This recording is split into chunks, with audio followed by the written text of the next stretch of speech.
Hey there, Earthies. So this is a video to help you with your Moon Journal project that starts this week.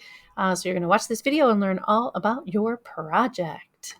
So the Moon Journal project is really just a chance for you to record your observations of the moon for about 4 weeks. That's how much time you have left in your freshman year. So the reason we're doing this is so that you can make some direct observations of the moon's changing shape throughout the month. And it's going to help you to see and interpret some patterns better, like overall as a science person, as a student. And it's going to build your critical thinking skills as well. So yes, this is about the moon, but it's all about building skills as well. Okay. So checking your understanding here. Why am I having you do this project? Is it to A, help you build your critical thinking skills, B, help you to become a moon specialist, C, is it to help you, here we go, help you become an astronomer, or D, is it just busy work? I just don't like teaching. Go ahead and think about what your answer is, and let's see if you were right. So basically having you do this so that we can help build your critical thinking skills. There are going to be little checks for understanding throughout this video, so you can pause the video every time we have a question, see if you get the right answer, and then you can just push play again to see if you did it, if you got that right. Okay. All right. So our Moon Journal project, basically you're going to need a sheet of notebook paper for your observations. A quarter seems to be the best size on a sheet of notebook paper to draw a circle for your moon. And then your phone, because you're probably going to need to take a picture of it so that way you can upload that picture to Canvas. And then a pencil. Pencil works best, but if all you've got is a pen, that's fine too. So let's get started. So the first thing that you're going to do is you're going to record on one sheet of paper something that looks just like this. So I put my name at the top. This is where I live. So you want to put on your paper where you live. That will kind of help me when I'm figuring out whether or not you've done this correctly. And then I can also give you feedback to help you figure out where to look and so forth. The Moon Journal is the title, April 6th. This was what I did last year. So we're going to put the correct dates on here. So for example, you're going to get started on this probably on May 7th. That's this Friday. Believe it or not, you're not going to be able to see the moon at all. You could stay up all day, all night, all day. You're not going to be able to see the moon probably until this weekend.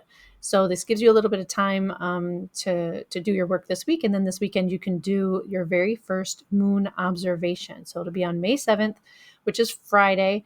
Probably around 6:30, between like 6:30 and midnight is when you're going to be able to look. You're going to also record the compass direction, and we're going to talk about how to do that, as well as the altitude, and I'll teach you how to do that as well. In addition, you're going to be drawing a picture. So you're going to trace a quarter on your paper so that your template looks just like this, and then you're going to put a little key. So your little key is going to be that you're shading in the dark part of the moon, and you're leaving white whatever part is the lit part of the moon. So for example, in this picture, I would leave white this part on the right-hand side, but I'm going to shade in all of the part of the moon that is dark. All that part right here on the left-hand side that is dark, I'm going to shade all of that in here on my moon. Okay, so let's see if you understood what I just said. What part of the moon are you shading in on your diagram? Pause here to answer your question. And if you said that you are doing the dark part of the moon, that you're shading in the dark part of the moon, awesome. You got it. Nice job. So the dark part of the moon is the part that you can't see, right? The lit part of the moon is that's the part that we actually see, that's lit up in the sky. The temptation is to shade that part in. The temptation is always to shade in the part that you see, right? But you're not going to do that. And it's going to feel really weird. You'll probably get it wrong the first time. Most students do. That's okay. What I think of when I'm shading in the moon is I think of shading in the shadows, and hopefully that will kind of help you out, right? So for example, on this picture, I would shade in, like I would draw, you're still going to draw, like I would draw this right? And then this part over here is going to stay lit up. It's going to stay white because that's the white lit up part of the moon. And then with my pen or pencil, and I'm not very good at doing this online, but you're going to shade this in with your pencil, right? So you're going to shade this whole thing in because this is the dark part of the moon, right? So you just shade it in as best as you can, right? So hopefully that will kind of stick with you so that you remember to shade in the dark part of the moon. There we go. You're also going to record the compass direction, okay? So this is the direction that you are facing when you're looking at the moon. So you're going to actually have to go maybe outside, or you might be able to see it from your windows. You're going to have to kind of look around a little bit. And I'll give you hints on where to look each week for the moon so that will kind of help you out, right? But the direction that you're facing, so just like in this picture right here, this person is facing the moon. And so if they are facing north, then the compass direction of the moon is north. If you look at the moon and you're looking straight at it, and you're looking south, then the compass direction for the moon is south. Now, you might not know the direction that you're facing. You might have to ask your family. They can help you, or you can look at your phone maybe to try to figure that out if you know your compass directions north, south, east, and west, right? North. I'm doing this for you. North, south, east, north, south, east, and west. East, I always think of an E is always facing east, or the E is pointing east. Or you could think going clockwise around, never eat soggy waffles. That's another way that you can remember. And then the other thing is you have to keep in mind is if the sky is completely cloudy, it's going to block the moon because the moon is in outer space. The clouds are here on Earth. So if it is a cloudy night, you're probably not going to be able to see the moon.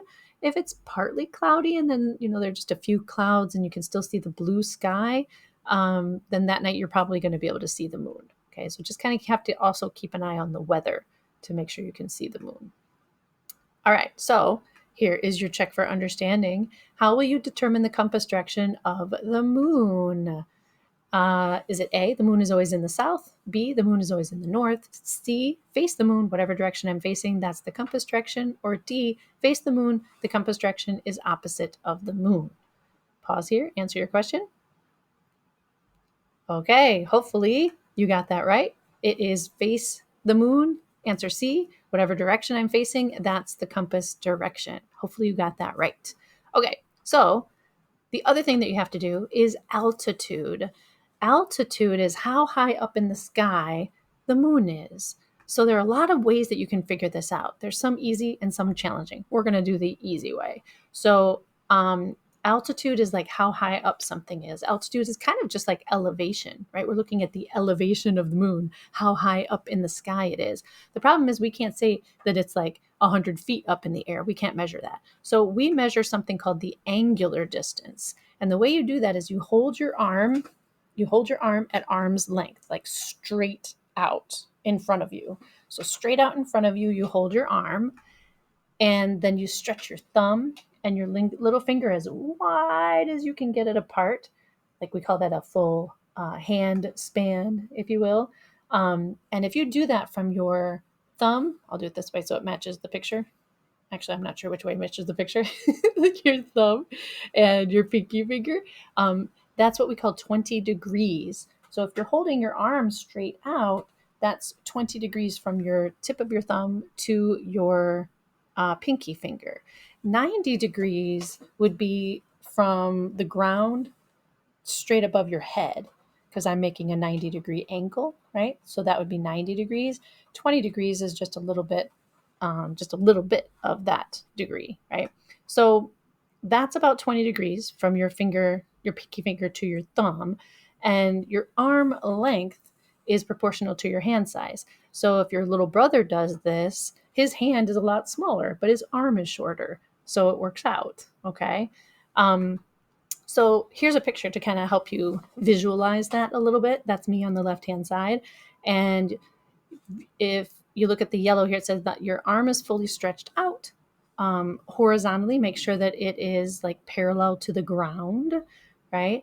And then you're going to have to put your thumb where the ground surface is. Now, obviously, because that's going to be like the horizon, that's the ground. You might have to estimate this if you have some buildings in the way. Like everywhere where I look, buildings are in the way. So you might have to estimate this a little bit and just kind of figure out, well, where does the ground meet the sky? Like at that point. And usually what I do is just if you hold your arm parallel to the ground, then that should be a pretty good estimation of that. And then you're going to measure the number of hand lengths above the level surface of the ground between the ground and the moon. So up here is the moon. And if I'm trying to measure how high up in the air the moon is, the altitude of the moon, you can see that I measured, here's 1 hand length, here's 2 hand lengths, here's 3 hand lengths. And I know that 1 hand length was 20 degrees. So this would be 20 degrees, 20 degrees, 20 degrees. So 20 times 3 would be 60 degrees.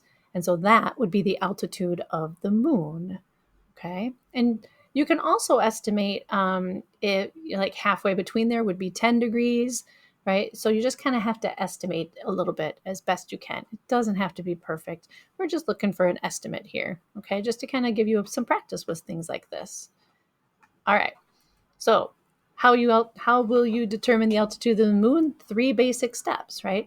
Hold your arms straight out at arm's length.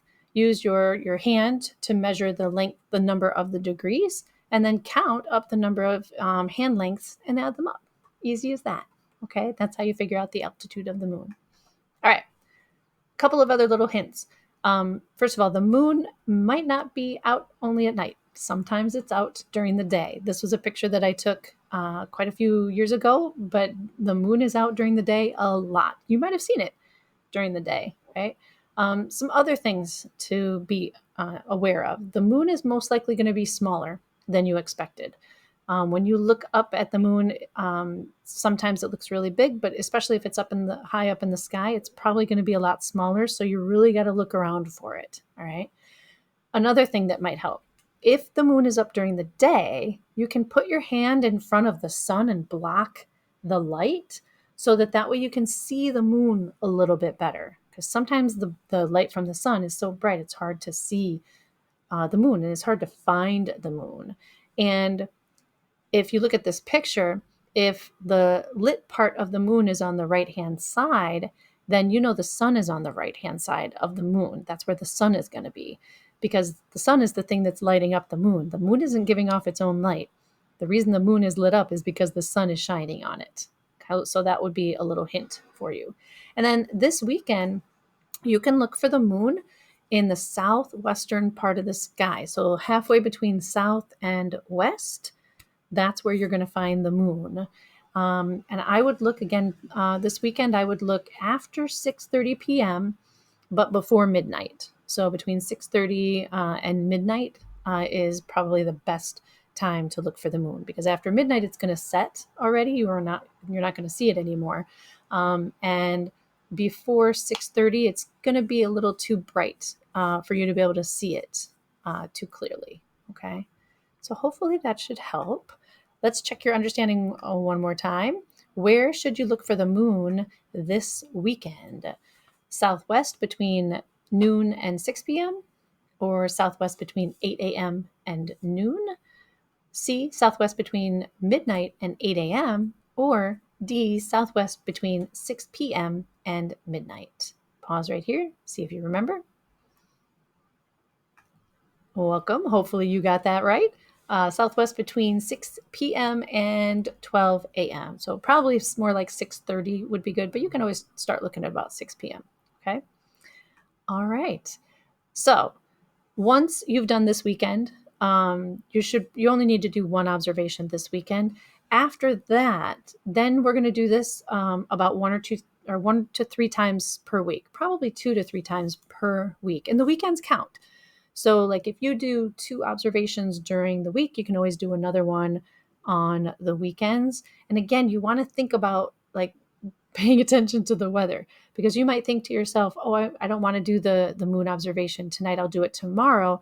But if today it's nice and sunny and clear skies, but tomorrow it's going to rain, then you probably want to do that moon observation on the day that it's sunny and the skies are going to be clear. Okay, so just got to be mindful of that and plan ahead a little bit. Once you've made your observations for the week, then you take a picture of your worksheet, of your notebook paper that you have filled out, and you upload that to Canvas. Like I said, again, this weekend you're going to do one observation. Make sure you check that weather. And if you want to send along a selfie with you and the moon, I'll give you some extra credit. Okay.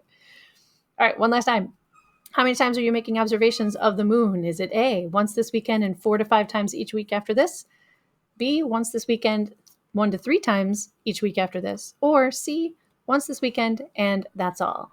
Think to yourself what you want that answer to be.